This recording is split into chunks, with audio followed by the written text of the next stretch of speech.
ज्ञान कोचिंग में आपका स्वागत है दोस्तों। आज की इस वीडियो में क्लास 12 की एक्सरसाइज 1.1 के कुछ सवाल करने जा रहे हैं, जिसका सवाल नंबर 1 है, निर्धारित कीजिए कि क्या निम्नलिखित संबंध में से प्रत्येक समतुल्य सममित तथा संकर्मक है।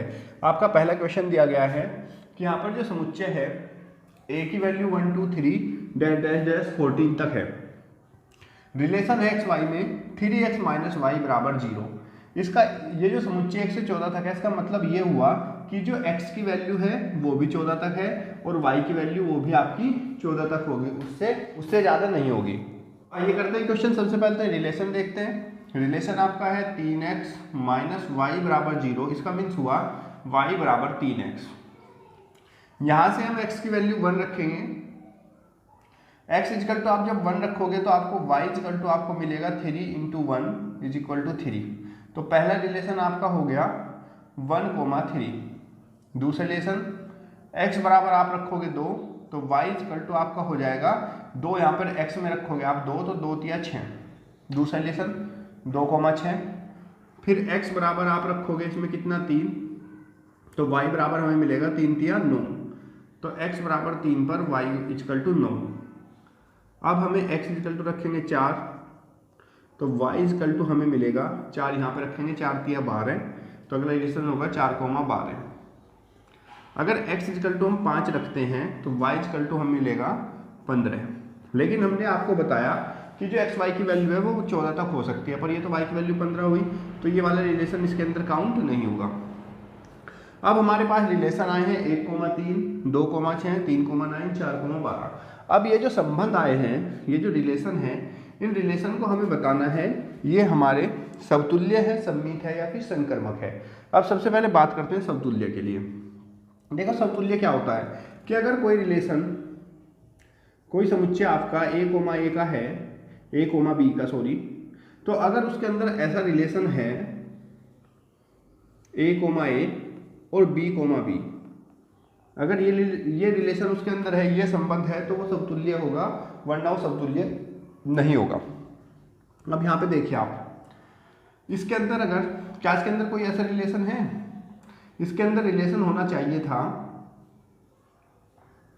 1,1, 2,2, 3,3, लेकिन नहीं है। इसके अंदर 1,1 भी नहीं है, 2,2 भी नहीं है, 14,14 ऐसा कोई रिलेशन इसके अंदर नहीं है। इसके अंदर है 1,2, 2,6, 3,9, 4,12। लेकिन यहाँ पर अगर रिलेशन होता है 1,1, 2,2, 3,3, 4,4 एक्स वाई के बीच, तो ये समतुल्य होता। इसका मतलब ये समतुल्य नहीं है।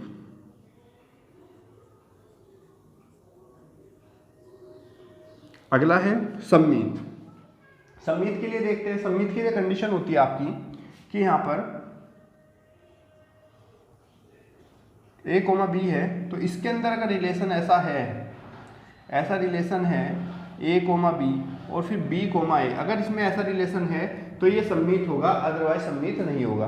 अब हम यहाँ पर देखते हैं रिलेशन। ये जो हमारे रिलेशन आए हैं, यहाँ पर 1,3 तो है।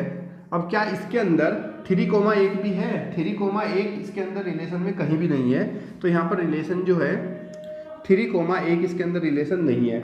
ऐसे यहाँ पे 2,6 तो है, लेकिन 6,2 नहीं है। अगर ये ऐसा रिलेशन नहीं है तो इसका मतलब ये सममित भी नहीं है, सममित नहीं है। अगला रिलेशन होता है संकर्मक। संकर्मक क्या होता है, संकर्मक है या नहीं, अब इनको देखते हैं। तो संकर्मक ये होता है कि अगर इसके अंदर, समुच्चय के अंदर a, b, c हैं, ये 3 हैं, और यहाँ पर रिलेशन है a, b और b, c, तब इसके अंदर रिलेशन ये भी होना चाहिए a, c। यानी कि अगर ये a, b, c कोई समुच्चय के अंदर है और रिलेशन a, b है और फिर b, c है, तब इसके अंदर a, c भी होना चाहिए। अब ये जो हमारे संबंध आए हैं 1,3, 2,6, 3,9, 4,12, इनको देखते हैं। यहाँ पर हमारा 1,3 है। अब 1,3 है यानी कि a, b है, b, c, तो 3 से 1,3 तो है। अब 3,9 भी है, लेकिन अब यहाँ पर 1,9 भी होना चाहिए, 1 और 9 में भी रिलेशन होना चाहिए, लेकिन 1,9 इसके अंदर नहीं है। अब यहाँ पर रिलेशन जो है 1,9 नहीं है, इसका मतलब यह संकर्मक भी नहीं है, संकर्मक नहीं है। इस तरीके से दोस्तों आपको इसमें रिलेशन बताने हैं। आइए एक बार फिर से समझ लीजिए क्वेश्चन को। ये आपका समुच्चय दिया गया 1 2 3 14 तक। यहाँ पर एक रिलेशन भी दे दिया गया है कि R X Y 3x minus Y बराबर 0। आपको बताना है कि इसके अंदर जो रिलेशन है वो आपका सम्मित या फिर संक्रमक या फिर समतुल्य किस तरह का रिलेशन है। सबसे पहले हमने क्या किया, जो संबंध दिया है 3x माइनस वाई बराबर 0, इसके इक्वल टू रखा हमने, ये हो जाएगा y बराबर 3x। x की वैल्यू 1 रखी तो 1 गुणा 3 बराबर 3 मिलेगा। x की वैल्यू यहाँ पर 2 रखी तो 2 तिया 6 मिलेगा। x की वैल्यू 3 रखेंगे तो 3 तिया 9 मिलेगा। y x की वैल्यू 4 रखेंगे तो 4 तिया 12। अगर 5 रखते हैं तो 15 आ जाएगा, लेकिन 15 समुच्चय के अंदर नहीं है। हमारा संबंध आए 1,3 2,6 3,9 4,12। ये हमारा रिलेशन आ गया एक्स वाई का। अब हमें बताना है रिलेशन समतुल्य है या नहीं। समतुल्य के लिए क्या होता है दोस्तों कि अगर कोई भी एक अंदर ए के अवयव हैं ए बी, तो उनके अंदर रिलेशन होना चाहिए a, b का। यानी कि यहाँ पे जो रिलेशन है 1 2 3 4 5 6 का, इसके अंदर रिलेशन होना चाहिए था 1,1 2,2 3,3 4,4 14,14। लेकिन इसके अंदर ऐसा रिलेशन नहीं है। ये जो निशान है इसका मतलब है कि ऐसा रिलेशन नहीं है, तो इसका मतलब ये समतुल्य नहीं होगा। अब बात करते हैं सम्मित की। सम्मित के अंदर अगर कोई अवयव है ए बी, तो इसके अंदर ऐसा संबंध होना चाहिए ए बी और फिर बी ए, उसका उल्टा संबंध। लेकिन अब यहाँ पर 1 3 तो है संबंध, लेकिन 3 1 नहीं है कहीं भी, 2 6 है पर 6 2 नहीं है, इस तरह का संबंध नहीं है, तो इसका मतलब ये सम्मित भी नहीं होगा। अब बात करते हैं इसके संकर्मक की। संकर्मक में होता है कि अगर 3 रिलेशन है ए बी सी, अब यहाँ पर जो रिलेशन है संबंध है वो ए बी और बी सी है, तो यहाँ पर ए और सी का संबंध भी होना चाहिए। लेकिन अब इसमें देखते हैं हम 1,3 तो है और 3,9 भी है, पर यहाँ पर क्या होना चाहिए, ए बी और बी सी तो हो गया। अब यहाँ पे ए और सी का होना चाहिए था, 1,9 भी होना चाहिए था, लेकिन यहाँ पर 1,9 नहीं है, इसलिए यह संबंध संकर्मक भी नहीं है।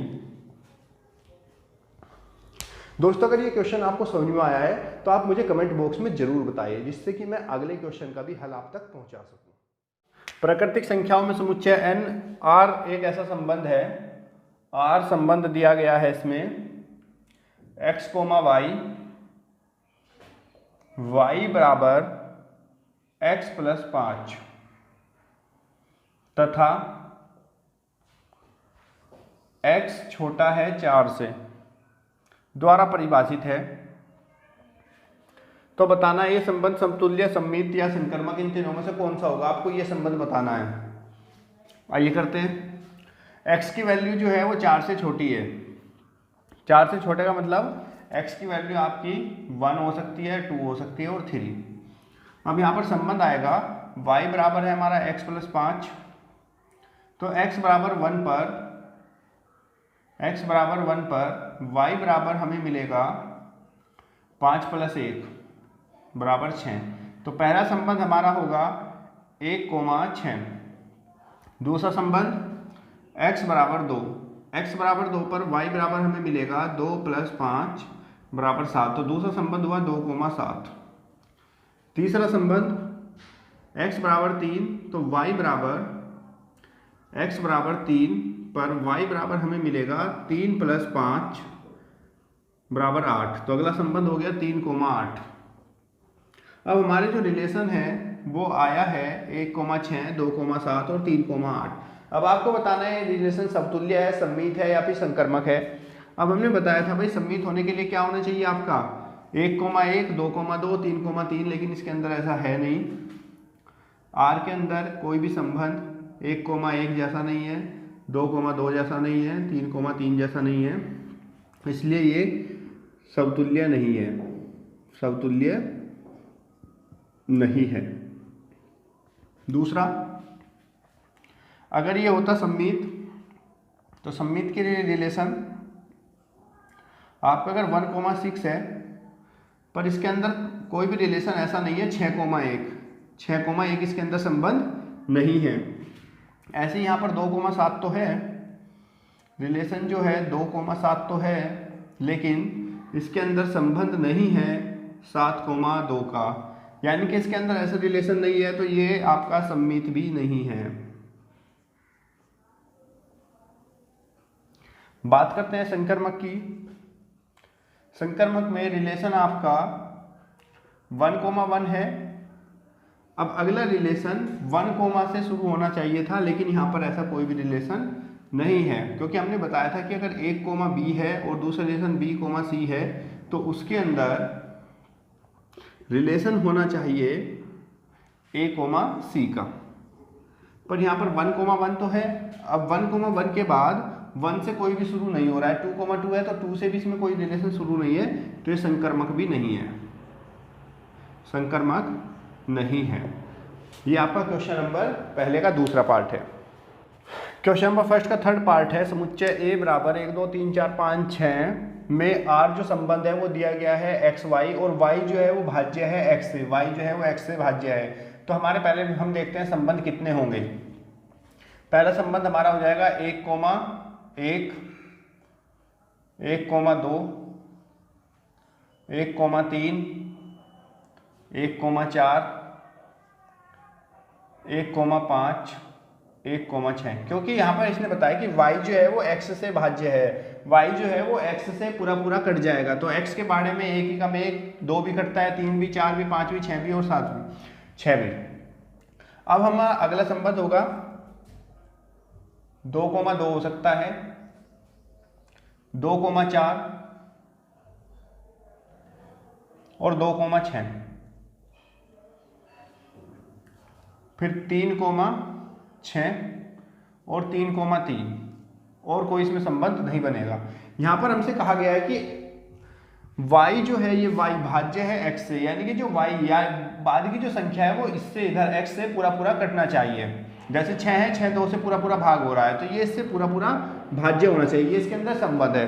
कोमा 3, अब 4 से अगर हम देखेंगे तो यहाँ पर संबंध होगा 4 कोमा 4 और 5 कोमा 5 और 6 कोमा 6।